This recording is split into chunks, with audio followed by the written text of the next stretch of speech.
পরশুদিন আমি সকাল 8:30 থেকে 10টা আমাদের কুমিল্লা ক্যান্টনমেন্ট হাজিদের প্রশিক্ষণ হয়েছে। কয়েকজন হাজির আমার অনেক ঘনিষ্ঠ ডাক্তার শওকত ডাক্তার মিজান ভাই সহ ওনারা আরো আলেমরা প্রশিক্ষণ দেওয়া হয়েছে প্রায় 20-25 দিন। শেষ দিন আমারে সকালবেলা বলছে, হুজুর আপনি একটু কথা বলবেন, দোয়া করে দিবেন। আমার এই টাইমটা ঘুমের টাইম, তাও আমি ঘুম না গিয়া উঠছি, উইটা 8:30 থেকে 10টা বয়ান করছি 1.5 ঘন্টা। এই 1.5 ঘন্টা বয়ানের মধ্যে শ্রোতা ছিল একের গুণা 7 জন। এই হাজি 7 জন আর কি, এনে আলগা লোক নাই, আলগা লোক আইব কীর্তন, এত সকাল মানুষের আর কাম নাই, ওয়াজ শুনবো, বুঝেন না আমার কথা? কিন্তু আমি সমান তালে, মানে আমার উদ্দেশ্য হলো এটা বোঝানো যে আমি 7 জন শ্রোতা দেখছি, গুণ না, এর বেশি আসার সম্ভাবনাও নাই, কিন্তু আইব, এটা তো ওয়াজ না। তো এইটা এরা 7 জন হলো হজ যাত্রী, বুঝছেন না কথা? এদের প্রশিক্ষণের জন্য কথা বলা, খালাস আন্তরিকতার সাথেই বলছি, দোয়া করছি। এরপরে না ওদের সাথে নাস্তা খাইয়া চলে আসছি, আইসা ঘুমাইছি। আমার বলার উদ্দেশ্য হইল ধারাবাহিকতা চাই। এই আপনাদের কবুল, লাভ হোক লোকসান হোক, সুখ হোক দুঃখ হোক, ঘরে রোগ ব্যাধি, অসুস্থ হোক, নামাজ ছাড়া যাবে না, আল্লাহকে ছেড়ে দেওয়া যাবে। ফাজাইলে হজ, ফাজাইলে আমালের সাথে যে আরেকটা কিতাবের তালিম হয়, ওখানে স্পষ্ট আছে ফাজাইলে হজ্জের মধ্যে চাচা ভাতিজার হজ্জের ঘটনা আছে। ভাতিজা চাচার সাথে হজ করতেছে, ভাতিজাও বড়, দুজনই আল্লাহওয়ালা। তো চাচা যতবারই বলে লাব্বাইক আল্লাহুম্মা লাব্বাইক, আল্লাহ আমি হাজির, ততবারই অদৃশ্যভাবে আওয়াজ আসে লা লাব্বাইক, তোমার এই লাব্বাইক উপস্থিত গ্রহণ করলাম না, আল্লাহ তাআলা প্রত্যাখ্যান করেন। তো ভাতিজা একদিন বলতেছে, ভাতিজাও একদিন শুনে ফেলছে চাচারে যে আল্লাহর পক্ষ থেকে কথাটা বলা হয়। তখন ভাতিজা বলতেছে, চাচা কীর্তেন হজ করলেন, লাব্বাইকও বলেন, স্পষ্ট শোনা যাইতেছে লা লাব্বাইক বলতেছে, আপনার এই উপস্থিতি গ্রহণ করছে না আল্লাহ, তো কেন আর আপনি হজে আইলেন, কি লেগে করেন? চাচা তখন বললেন, ভাতিজা তুমি তো কেবল এই কথাটা আজকে একবারই শুনছো, এতেই তোমার কষ্ট লেগে উঠছে। আমি তো ভাতিজা আজকে 70 বার এই পর্যন্ত হজ করেছি, প্রতিবারই লাব্বাইক বলতেছি, প্রতিবারই আমার আল্লাহর পক্ষ থেকে আমারে প্রত্যাখ্যানই করতেছে,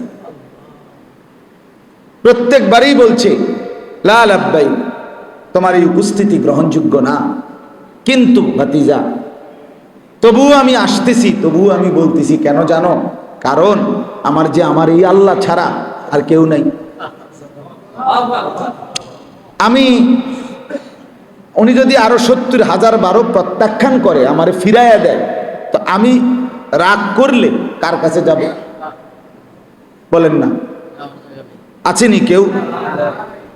আপনি আজ 30 বছর ধরে আপনার ছেলে মেয়ে হয় না, তো আপনি ডাকতে ডাকতে নিরাশ হইয়া তো এখন বলেন যে বাদ দিলাম, তো বাধ্য দিলেন, তো এখন ডাকবেন কারে?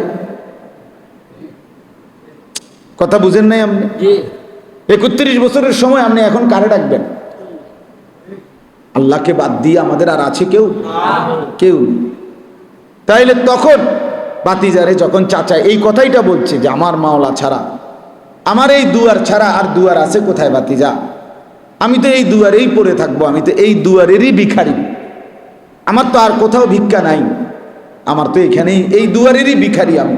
কাজেই যত প্রত্যাখ্যানই করুক, আমি এই দুয়ারেই লাব্বাইক বলেই যাব। এইটা বলতে দেরি, এইবার যখনই লাব্বাইক বলছে তো আসমান থেকে রব্বে করিম বলে উঠছে, লাব্বাইক ইয়া আবদি, আমার বান্দা আমিও হাজির।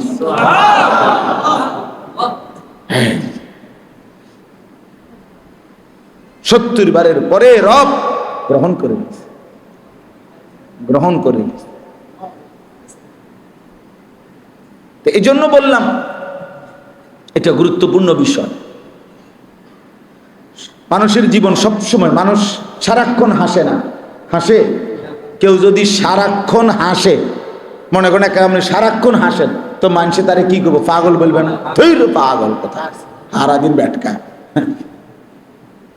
এটা কি সারাক্ষণ ব্যাটকায় থাকে, এটা বলবে কি না বলে?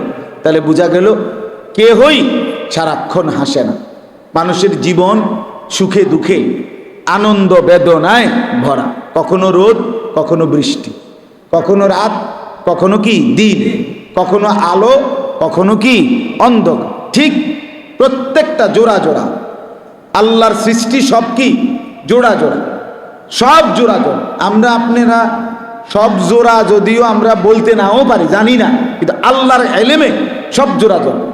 সুবহানাল্লাযী খালাকাল আজওয়াজা কুল্লাহা, এই যে পরিষ্কার কোরআনের আয়াত, সূরা ইয়াসিনের আয়াত, সুবহানাল্লাযী খালাকাল আজওয়াজা কুল্লাহা, ওই আল্লাহর প্রশংসা করছি যিনি সব কিছু বানিয়েছেন, আজওয়াজ জোড়ায় জোড়ায়, সব জোড়ায় জোড়ায়। এই যে আসমান, এই যে জমিন, এই যে জোড়া, এই যে রাত, এই যে দিন, এই যে আলো, এই যে অন্ধকার, এই যে হাসি, এই যে কান্না, এই যে সকাল, এই যে বিকাল, এই যে দুপুর, এই যে সন্ধ্যা, সব কিছু জোড়ায় জোড়ায়।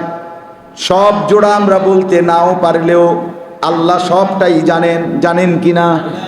ওয়া খালাকনাকুম আজওয়াজা, আল্লাহ বলেন আমি তোমাদেরকে সৃষ্টি করেছি জোড়ায় জোড়ায়। ওয়া মিন আয়াতিহি আন খালাকা লাকুম মিন আনফুসিকুম আজওয়াজা, আল্লাহ বলে প্রত্যেকটা পুরুষ শুনে নাও, আমি আল্লাহর কুদরতের নিদর্শন, আমি তোমাদের প্রত্যেক পুরুষ থেকেই সৃষ্টি করে রেখেছি তার জোড়া, তার কি স্ত্রী জোড়া, এর সব কিছু জোড়ায় জোড়ায়, সব কিছু। অতএব এখানে সুখ দুঃখ, আনন্দ বেদনা, হাসি কান্না মিলেমিশে থাকবে দুনিয়া দুনিয়া। কিন্তু মুমিন হিসাবে আমাদের দায়িত্ব, এটা বুঝতে শিখেন, ভাবতে শিখেন, হার হালাতে সর্বাবস্থায় আল্লাহ তাআলার ইবাদতের উপরেই টিকে থাকে, টিকে থাকে। আমার একজন আপনজন আছে, আমি বুঝ হওয়ার পরে আমার একজন ঘনিষ্ঠ আপনজন আছে, ওনার 5টা সন্তান।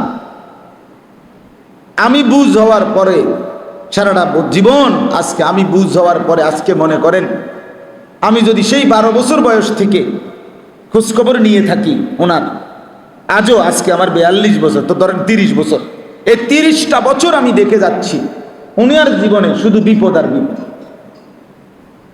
সব সময় উনি কোনো না কোনো মুসিবতে, কোনো না কোনো পেরেশানিতে আছেই আছে, আছেই আছে।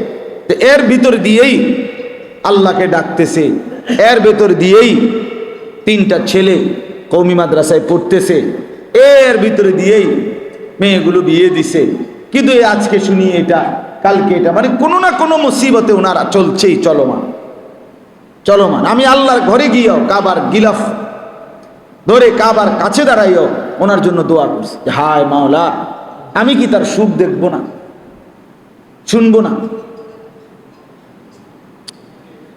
এই যে জিন্দেগি বলে, এই যে জীবন,